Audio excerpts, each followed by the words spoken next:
70 times 77 Apologetics here. These are the videos I have coming out.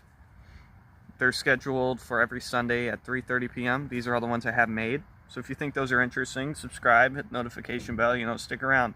I wanted to make a video at the end of each month, kind of talking about my sin struggles.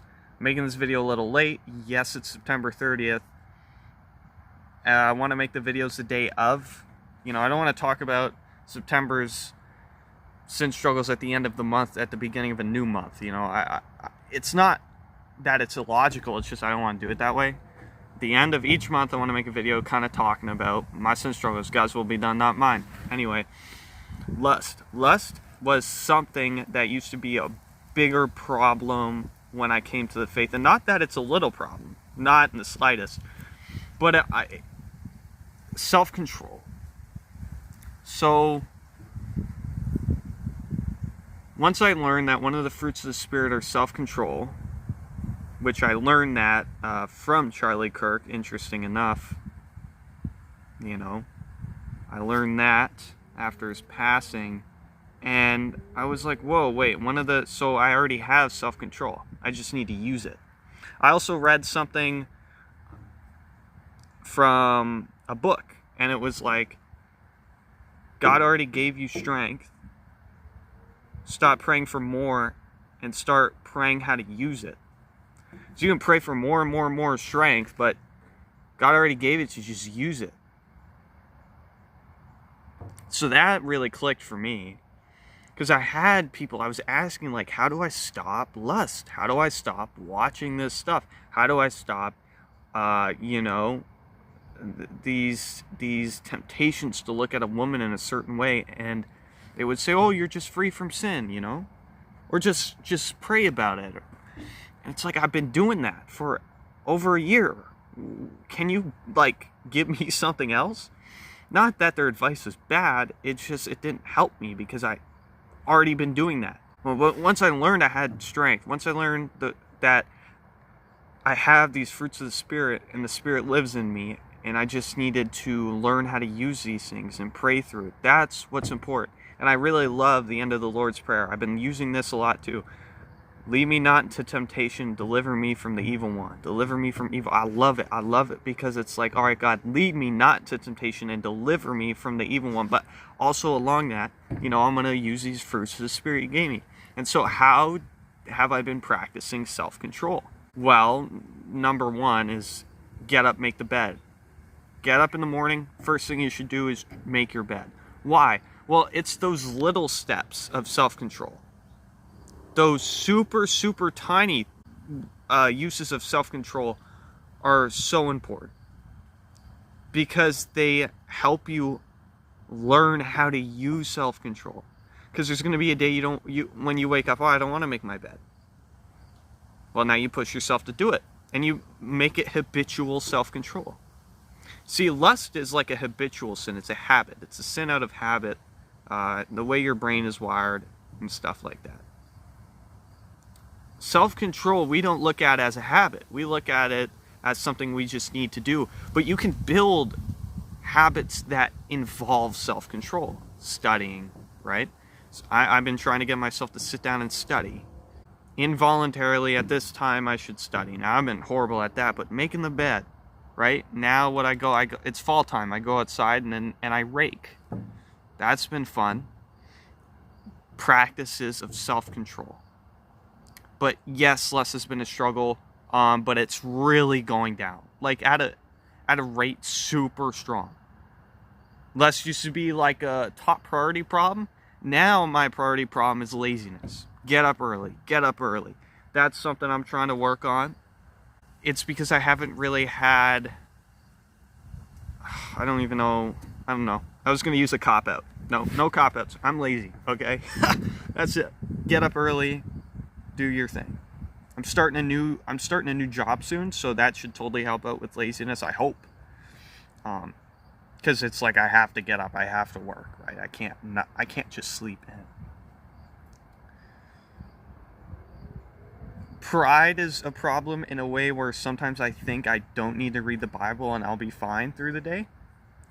Horrible idea, so that's another practice of self-control. Reading the Bible every morning. right? Okay, now you're learning more self-control. And yes, you need to flee from lust, but flee, it's a habitual sin. It's out of habit. So get out of the area where you're having the habit. Right now, I'm trying to read the Bible inside more. I love reading the Bible outside. I love it. Go to a place like this, read the Bible. But if lust is a problem in the bedroom and it's a habit, I should also be reading the Bible in the bedroom. Because there's sinful habits, laziness, lust, doom scrolling, you could say, which goes into laziness. I'm building all these sins, all these habitual sins in my bedroom, and then all the Bible-related stuff, all the Christian habitual stuff, I'm doing outside of my bedroom. So the bedroom seems to be the problem, but no, it's not the bedroom, it's the lack of good habits you have in the bedroom. So when you're alone, in these places where you get tempted to fall into sins, maybe start building some habits that are Christian and have them overtake those habits. Because there's no way you can do lust in the same bed where you've read the Bible for a couple hours. How are you going to lust in the same bed you worship? I mean, it's going to be a lot harder, probably a lot more conviction. I'm not saying it's impossible. I'm not saying fall into deep pits of shame because you did it. I'm just saying it helps. Really helps. And repentance is a way of changing your thinking. It's a turning to God and away from sin. And you have to do that in other ways that aren't just prayed away. Because Jesus prayed, but then he did the action along the prayer. Like, in the Garden of Gethsemane where Jesus was praying, about not really wanting to go to the cross, if may this cup pass from me, but your will be done, right? He's praying that to the Father. And after the prayer, he let God's will be done. So there's like that as well. Just saying that action and prayer, they do go hand in hand. You also see it throughout the Old Testament. Prayer before making decisions, that's something I do. Like before I make a video, sometimes I'll pray maybe. Actually, not even maybe, always. Sometimes I'll stop recording and I'll just pray and then try again because I feel like I'm mumbling or I'm saying or I'm stuttering too much. I hope this video was interesting for you. There's other sins I'm struggling with, of course, but these are the big ones that are struggles. As more sin struggles leave my life, others will enter. That's just kind of, I view that as the way it works. I got to read the Bible more. Sometimes I go 4 chapters, 3 chapters, and then to 1 chapter a day. That's a problem. I got to be more giving, more compassionate, less gossip. Gossip's maybe one too. Gossip's one. Sometimes I want to gossip about people, and that's just not right because it destroys me and the other person, and it always comes back and bites you in the butt. Always. Judging with condemnation through liberal type people, that's been a problem because it's like, Logan, you have to get it through your head. They aren't Christian. They don't understand the Christian morals. So don't judge them. Just leave them up to God. That's something. And I'm not saying all liberals. I'm just saying that community, just to give you an idea. I don't even count myself conservative. I follow Jesus. Hope you appreciated this video. I love you guys. God bless you. And I pray that whatever you're struggling with, that you learn. If it's lust, you learn self-control. If it's anger, you learn to be humble. That seriously helps, being humble. I love you guys. I love you. I love you. I love you. I gotta get a haircut. So if you make fun of my haircut, then I'm very upset at you, but I still love you. Okay? Bryce Crawford, I'm coming for your type of haircut. I'm not even kidding. When I go to get a haircut, I'm going to show them Bryce Crawford's hair. Because I got the hair for it. Like, I didn't shampoo today, but like it can get a little bit fluffy. And so I think if I get like one of Bryce Crawford's things, it might go well.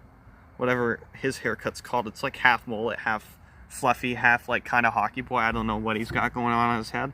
But I feel like it would suit me. So Bryce Crawford, I'm coming for your haircut.